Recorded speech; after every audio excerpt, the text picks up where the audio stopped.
Hegel's philosophy was constructed for rationalists.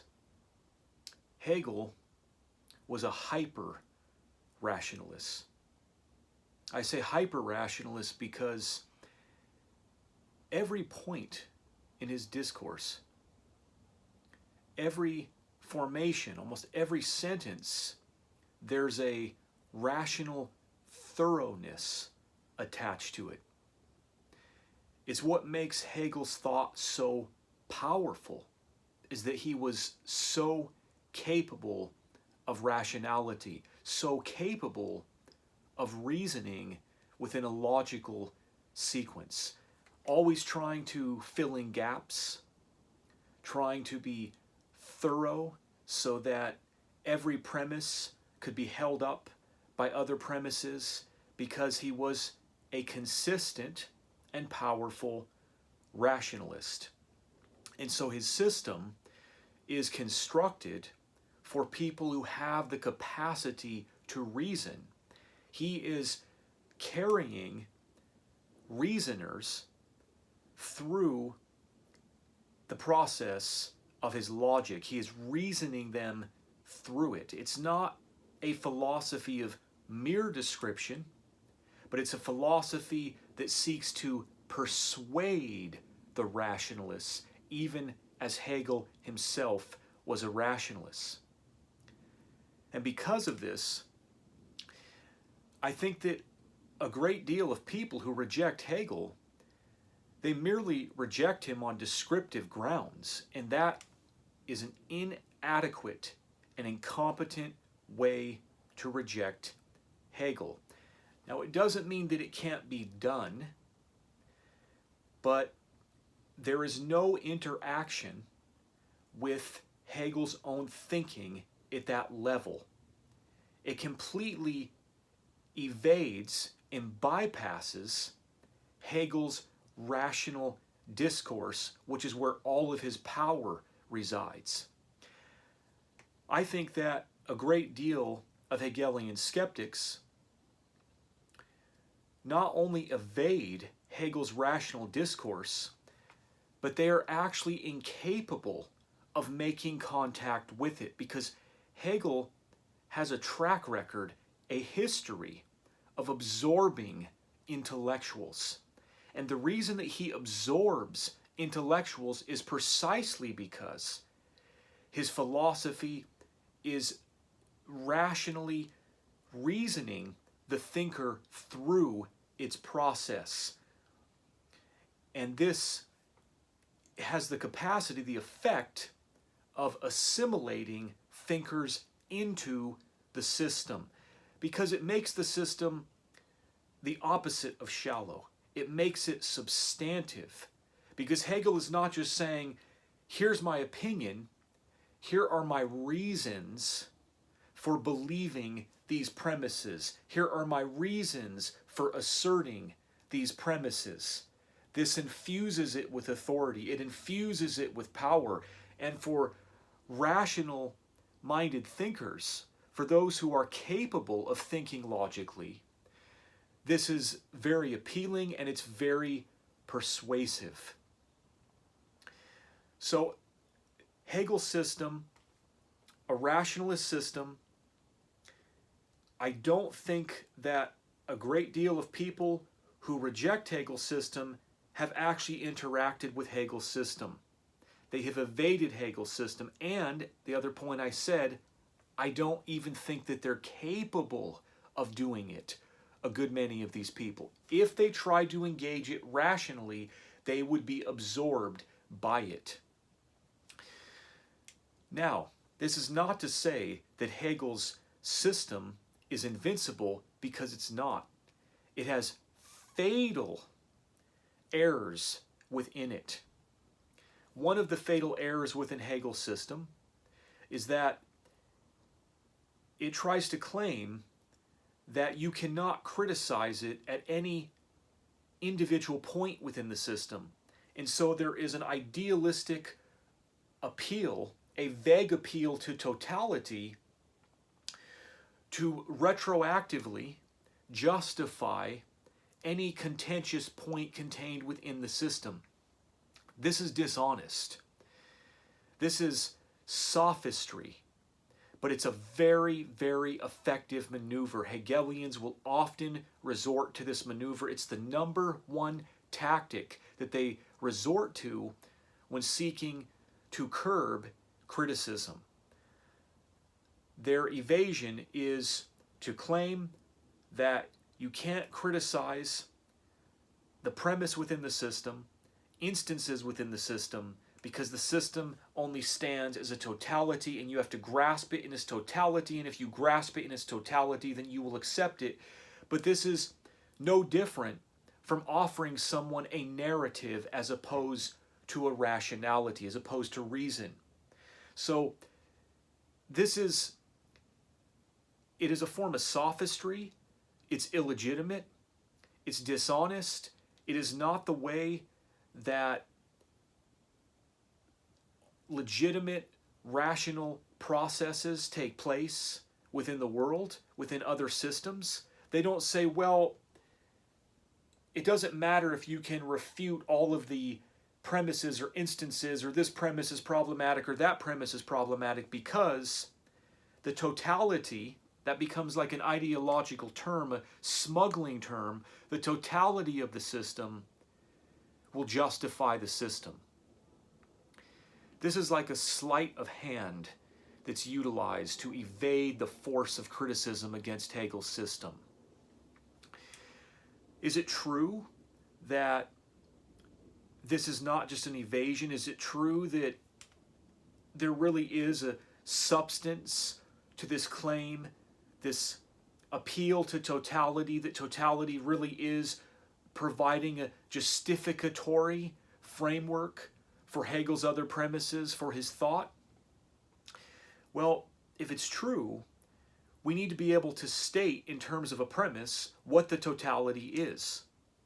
So when Hegelians say this, that it's not really possible to criticize instances of Hegel's system, what they're really saying is that Hegel's system is actually indefensible, that it's only defensible if you accept a narrative, a totalizing narrative, and then you apply that presupposition of accuracy and truth to every problematic premise. So anytime there's an objection to a premise in Hegel's thought, you can explain it away by simply saying, well, this does not represent the whole system, and if you were to understand the system in its total position, then you would understand that this instance is actually accurate. This is shady. This is really shady. This is not a way of integrity to proceed within thought. So this act of referring everything over to totality is almost like saying, well, you might be able to refute all of my arguments for God, but if you truly understood God's full nature, then you would know that all of these arguments are true. Or if you understood God's full eschatological plan, then you would understand that all these arguments are actually true. What's going on here is not an instance of rationality. This is not rational argumentation. The Hegelian thinker here has actually exited the stage of rationality. They are no longer reasoning, but they are trying to justify their position by a vague appeal to a totalizing narrative. This is removing themselves. It's violating the rational frame in which Hegelian philosophy is constructed. It is not consistent with that rational frame.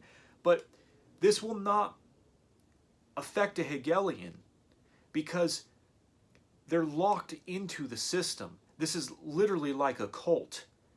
It's like a form of cult belief. You believe it, and then because you believe it, you're just going to stop thinking about things critically, and just start assuming that these are all statements about truth, these are all statements about reality, because you bought into the party line. The party line of it's justified by totality, it's profound in its totality.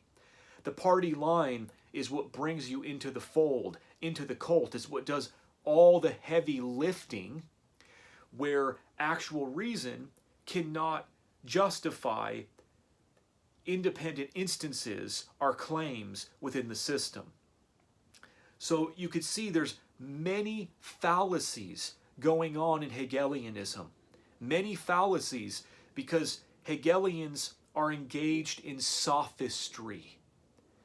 They would think of themselves as ultra-rationalists, but they're actually ultra-sophists. And the reason they're ultra-sophists is because they engage in these type of subterfuge, evasive, irrational tactics, rhetorical tactics, to justify, to make up for the incompetence of the system itself. This is a problem. This is a serious problem for a system that's claiming to be rational, that's trying to proceed along a methodical, rational line. This tactic is the number one tactic that is utilized by Hegelians when seeking to evade legitimate criticism of Hegel's system. They deflect it, they defer it to the idea of totality. You don't understand. It's much deeper than that. It's always deeper for the Hegelian. If you don't agree with it, then you haven't understood it. That's no different from any religion. That's no different from any cult. That's exactly how they think. If you don't agree with it, then you haven't understood it.